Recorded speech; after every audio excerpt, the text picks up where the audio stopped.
Now, we all know Anne of Cleves married Henry VIII, but did you know she was engaged before that? Now, today I'm going to try and explain the engagement of Anne of Cleves to Francis, heir of Lorraine, and then her engagement to Henry VIII, but it is not straightforward.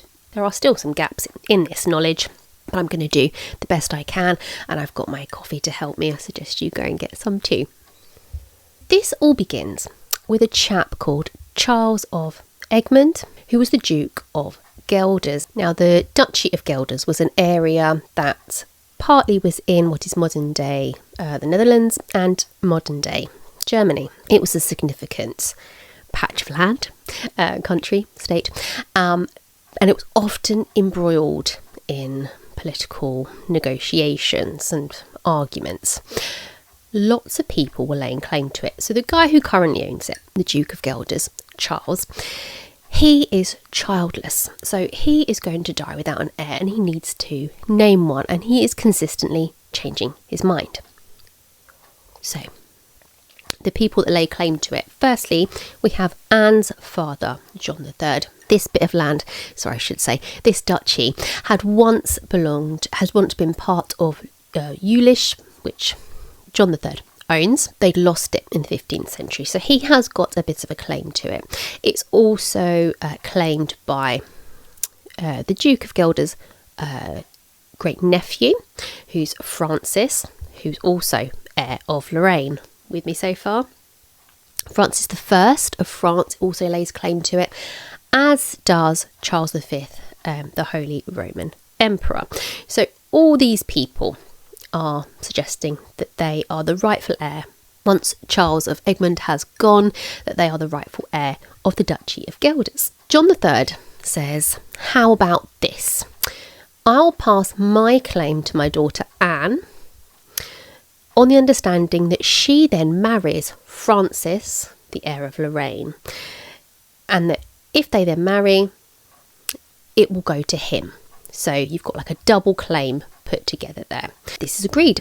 On the 5th of June 1527, when Anne is around 11 years old, a marriage contract is drawn up for this. However, neither Francis nor Anne give their consent for this, so it's not in any way binding.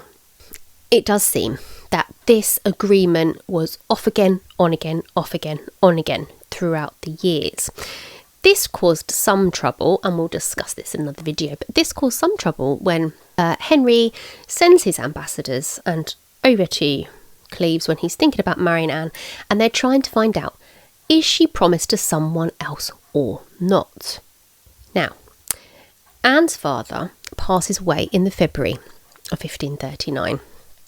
Charles of Egmont, who made this agreement, he's fighting with people all over the place again. He's at war with Charles V, and he's changing his mind all the time about who's going to be his successor. And finally, just before he dies, he names William, Anne's brother, as successor. So he dies. William now is the Duke of Guelders, which means Anne is released from this contract with Francis because he was never made the heir. If he'd been made the heir, then they'd be together, but he wasn't, so that whole treaty has sort of come undone. However, 1539, when Cromwell is trying to figure out, is she promised or not? She's clearly not. This is all broken up. However, there's a bit of an interesting play by her mother, and maybe I have misinterpreted this somewhere. But what it sounds like is she's been released from this promise, but when the men come asking, can she marry? The mum says, oh, she is promised to someone else, but how about her younger sister Amelia? Which just very much reminds me of that Pride and Prejudice moment when Mr. Collins wants to marry Jane and the mum says, oh no, she's taken. What about Elizabeth? So I may be misreading this, but Anne and her mother were very close, and Anne has been described as her favourite, and I do wonder, terrible thing for a mother to say, I do wonder if she was trying to offload Amelia instead. I could be wrong. But that's where we end up in March of 1539. Anne is no longer betrothed or engaged to Francis. He's off to be Duke of Lorraine.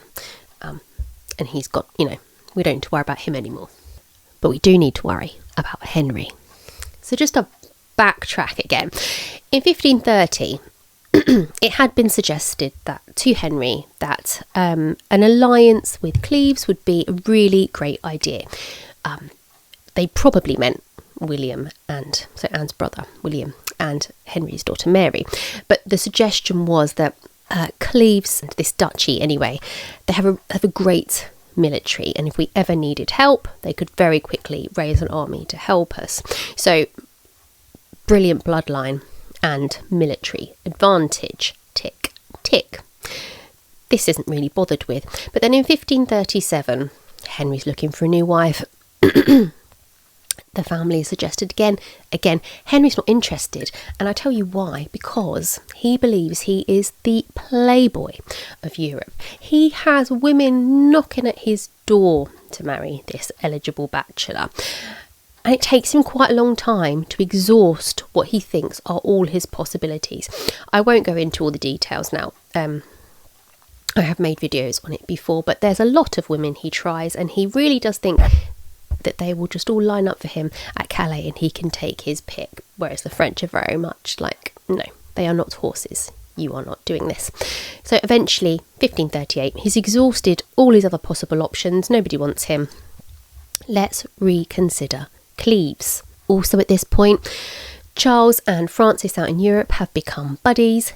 They don't want to play with Henry, so he needs allies. And also, foreign marriages were just more conventional, really, than trying to pick someone from England. There's also the fact that Cromwell wants to form alliances with the Schmalkaldic, probably said that wrong, Schmalkaldic League. Now, very long story, cut very short.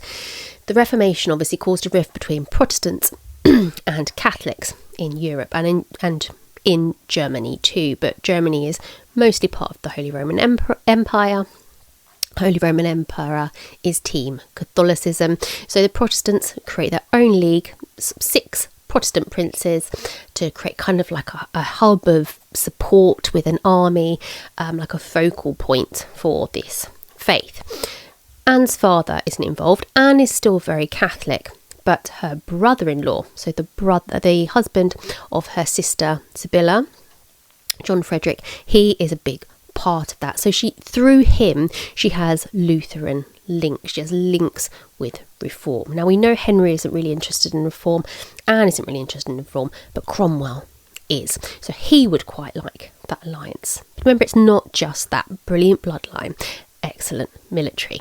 People are sent over to Cleves to scope it out, to maybe consider marrying William and Mary, but to kind of have a little feel out about the 2 other sisters, Anne and Amelia. Now, John Frederick, who seems to be just as involved as Anne's actual brother, William, says, we would consider this. We'd consider letting you marry one of the girls, but we're not sending you any pictures. So, Henry not impressed. Ambassadors go back again. We really need to see these women up close. Of course you can see them, but they're very much kept in the distance, very covered, and it's all a bit suspicious that they can't really allow to see these, but I get the impression they were just trying to keep them a bit, innocent and closeted. All the reports seem to be that yes, they are very beautiful. Certainly the older sister was known for her beauty. Eventually they agree and give some portraits to come home. Henry then sends off Holbein in the summer of 1539 to get these portraits. Now, poor old Holbein, he has been everywhere this summer. He has been painting pretty much every woman in Europe for Henry to peruse from his throne. He's kind of created like a physical Tinder, like a set of portraits for Henry to swipe through. He must be exhausted, but he's gone and he's created these, and everybody agrees it's a good likeness. So we end up with this beautiful portrait of Anne by Holbein, and Henry is quite happy with this. So by the September of that year of 1539, Anne's brother William informs her, got you a husband, girl, get packing.